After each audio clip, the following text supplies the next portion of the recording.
Welcome to success ગુરુ. આજે આપણે વિષય વિજ્ઞાનના ચેપ્ટર 1 ની પ્રવૃત્તિ 1.2 અને 1.3 જોશું. પણ એના પહેલા પ્રવૃત્તિ 1.1 ના જે મેં પ્રશ્નો પૂછ્યા હતા એના હું આન્સર આપી દઉં. તો પહેલો પ્રશ્ન હતો, મેગ્નેશિયમની પટ્ટી સળગતી વખતે કયા રંગનો પ્રકાશ દેખાય છે? જેનો જવાબ છે સફેદ રંગનો તેજ પ્રકાશ દેખાય છે. પ્રશ્ન 2 હતો, મેગ્નેશિયમ સળગી જાય પછી કયું પદાર્થ બનાવે છે? તો મેગ્નેશિયમ સળગી જાય પછી તે સફેદ પાવડર જેવું મેગ્નેશિયમ ઓક્સાઇડ બનાવે છે. પ્રશ્ન 3, મેગ્નેશિયમ ઓક્સાઇડ કેવી રીતે બને છે? જ્યારે મેગ્નેશિયમ અને ઓક્સિજન સાથે મળે છે ત્યારે મેગ્નેશિયમ ઓક્સાઇડ મળે છે.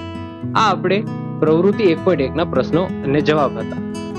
હવે પ્રવૃત્તિ 1.2 જોશું, જેમાં લેડ નાઇટ્રોટન અને પોટેશિયમ આયોડાઇડ વચ્ચે થતી પ્રક્રિયા જોશું.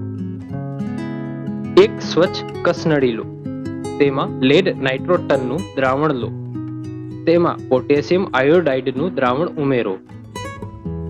પછી શું થશે?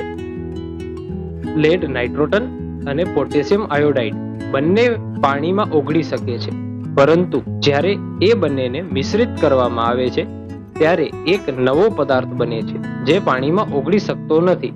એટલે આ જે પદાર્થ બનશે એ પાણીમાં ઓગળશે નહીં. આ પદાર્થ પીળા રંગનો હોય છે. હવે પ્રવૃત્તિ 1.2 માટે થોડી જાણવા જેવી વાત. લેડ નાઇટ્રોટન પાવડર સફેદ રંગનો હોય છે. પોટેશિયમ આયોડાઇડનું જલિત દ્રાવણનો કોઈ રંગ હોતો નથી, એટલે કે તે રંગવિહીન હોય છે.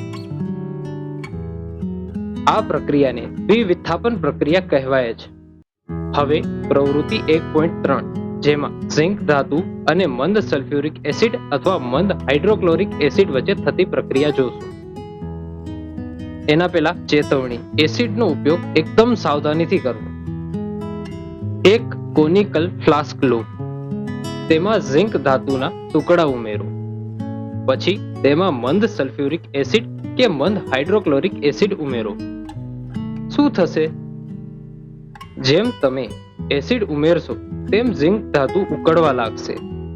નાના નાના બબલ્સ એટલે ગેસના ફુગ્ગા થવા લાગશે અને એ હાઇડ્રોજન ગેસ છે જે બહાર નીકળતો હશે. થોડી વારમાં તમે જોઈ શકશો કે ફ્લાસ્ક ગરમ થવા લાગે છે, એટલે કે તેનું તાપમાન વધી રહ્યું છે. ઝિંકના ટુકડા અને મંદ એસિડ વચ્ચે થતી પ્રક્રિયા એ ઉષ્માક્ષેપક પ્રક્રિયા છે. હવે આપણે જે શીખ્યા એનામાંથી થોડા પ્રશ્નો. લેડ નાઇટ્રોટનના દ્રાવણમાં શું ઉમેરવામાં આવે છે? લેડ નાઇટ્રોટન અને પોટેશિયમ આયોડાઇડ વચ્ચે થતી પ્રક્રિયા કયો રંગનો પદાર્થ બનાવે છે? હવે પ્રવૃત્તિ 1.3 માંથી થોડા પ્રશ્નો.